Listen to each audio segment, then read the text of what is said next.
दिनांक 10/11/1997 की मुरली है। दीपावली पर्व की है।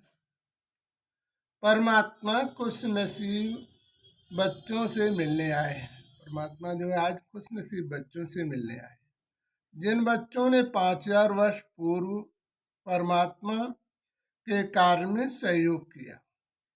यज्ञ की आधारशिला आज भी उन बच्चों के हाथ है।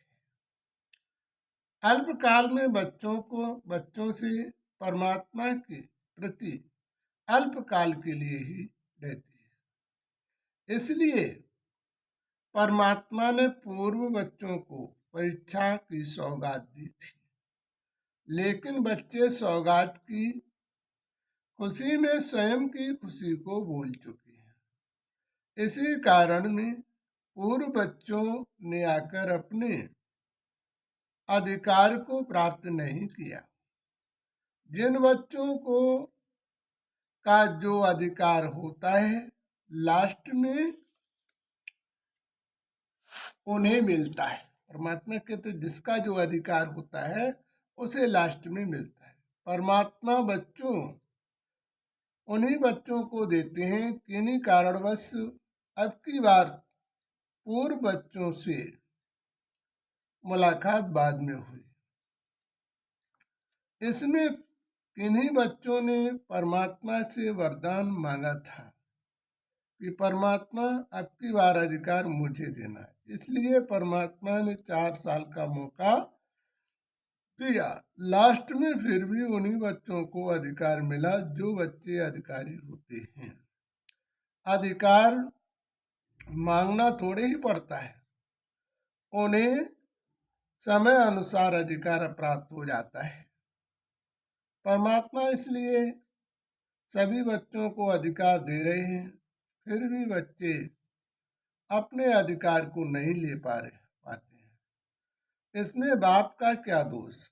इसलिए परमात्मा ने कहा था कि पिछली वाणियां संभाल के रखना, जिससे आने वाले समय में परमात्मा को दोषी न ठहरा सके। परमात्मा अपने कार्य को समय अनुसार पूरा कराते हैं।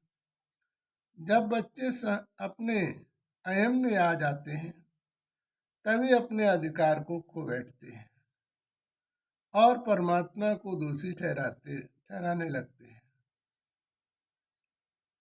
अब की बार बच्चों की मेहनत को देखकर बाप को अति खुशी हुई। परमात्मा कहते हैं बच्चे जो मेहनत करते हैं, अपने जीवन में मेहनत का अर्थ है आत्मिक दर्पण का परिवर्तन करना। जब आत्म दर्पण का बदलाव करते हैं तो उनके जीवन में अधिक निखार आता है। इसी तरीके से बच्चे मेहनत करते रहे, शीघ्र ही कार्य में सफलता पा लेंगे। बच्चे जितना भी परिश्रम करते जाएंगे उतने ही जल्दी विश्व प्रतिष्ठा का नगाड़ा बज जाएगा। अपनी तपस्या का कार्य शीघ्र ही पूरा करना है। बाप को तो बच्चे अच्छे लगते हैं जो बाप की मर्यादा ज्यादा करते हैं। परमात्मा कौन बच्चे अच्छे लगते हैं? जो बाप की मर्यादा ज्यादा करते हैं। परमात्मा ने कलश तो शक्तियों को ही दिया, विजय भी शक्तियों की होगी। पांडव तो सहयोगी बने, अपने अपने अपने अपने कार्य को संभाल से पूरा कर दिखा। परमात्मा कहते हैं अपना अपना कार्य समय से पहले पूरा कर दिखाना है, इंतजार नहीं करना है।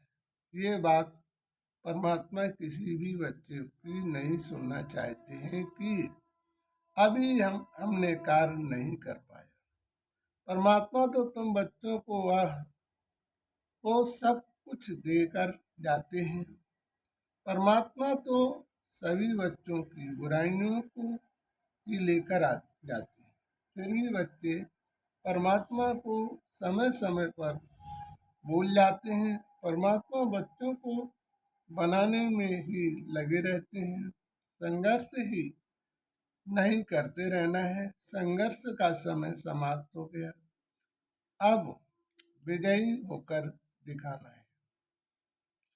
जब वो शक्तियों के रूप में पेश आते हो तब कोई काम रुकता है क्या? बोलो तुम बच्चों की कौन सी आशाएं पूरी नहीं है? कुछ समय बाद परमात्मा मधुबन से भी विदाई ले रहे हैं। जब तक तुम बच्चों का कार्य पूरा नहीं होगा तब तक परमात्मा मधुबन से विदाई नहीं लेंगे। इतनी जल्दी तुम बच्चे अपने कार्य को पूरा करोगे उतनी जल्दी संसार स्वर्ग में परिवर्तित हो जाएगा। बच्चे परमात्मा से कहते रहते हैं कि अभी विनाश नहीं हुआ, लेकिन बच्चों ने अपने ही विकर्मों का परिवर्तन नहीं कर पाया।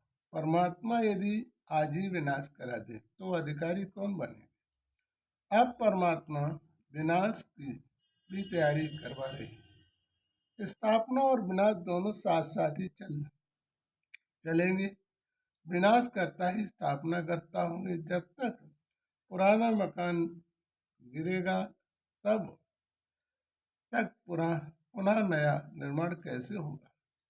अब तुम बच्चों को अपने मकान को पहले मिटाना है। जब पुराने मकान को मिटाओगे तभी नया मकान बनाओगे। तुम्हें इस बेकारी पुतले को जलाना है। जब उन्हें मिटाओगे तब जगत जीत बन पाओगे। तभी तुम बच्चों को नया मकान मिलेगा। नए मकान में जब आत्मा निवास करेगी तब प्रकृति के इस तत्व तुम्हारे अधीन होंगे। जो तुम बच्चों की इच्छा होगी वही वस्तु हाजिर होगी। मतलब जो तुम बच्चों की इच्छा होगी वही चीज हाजिर होगी। आज तुम सभी प्रकृति की हाजिरी दे रहे हो, कल प्रकृति हाजिरी देगी। जो बच्चे आज जो कार्य कर रहे हैं अपने आगे चलकर उन्हीं बच्चों को का होगा।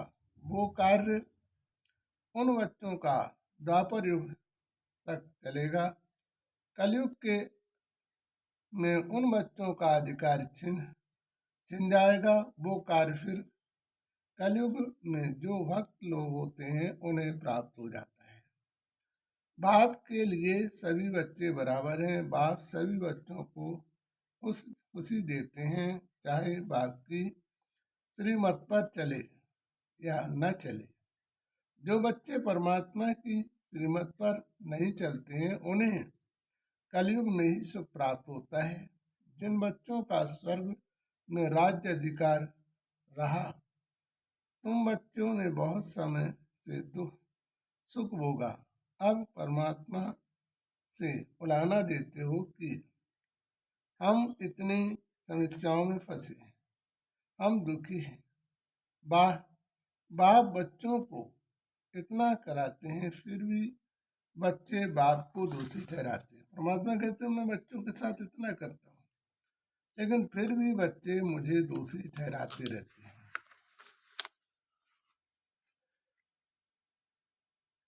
कौन बच्चे बाप को साथी बनाते हैं तो सदा के साथ निभाने वाले बनोगे।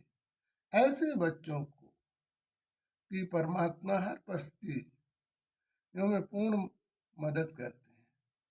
चाहे बाप हो साकार में आकर मदद करें। ये बच्चे न समझे कि बाप आकर हमारी मदद नहीं करते हैं। संकट में बच्चों का यदि निश्चय पूर्ण है तब परमात्मा आकर साकार में आकर हमारी मदद करेंगे। यदि निश्चय पूर्ण नहीं है तो कष्ट उठाना पड़ेगा। निश्चय का सबूत पेश करना है। जिस समय समझो कि हमारी चारों तरफ मौत का सामना है तो उस समय परमात्मा पर पूर्ण निश्चय रखें, भय पर नहीं। मरने का भय न हो। यदि मरने का भय हुआ तो कष्ट तो जरूर मिलेगा। यदि थोड़ा सा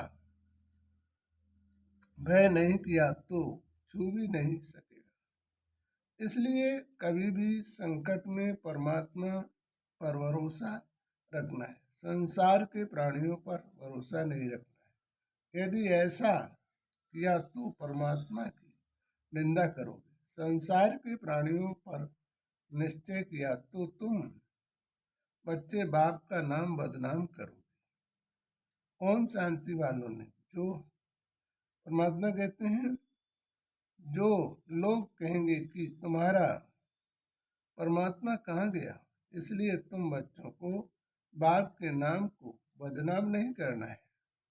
जैसे कि गुरुओं ने बाप का नाम नीलाम कर दिया, जिससे तुम बच्चों का निश्चय बाप से टूट जाए। तुम बच्चों को ऐसा नहीं करना है। अच्छा मीठे मीठे से कीजिए बच्चों के प्रति से परमात्मा की याद प्यार। रूहानी बच्चों की तरफ से रूहानी से परमात्मा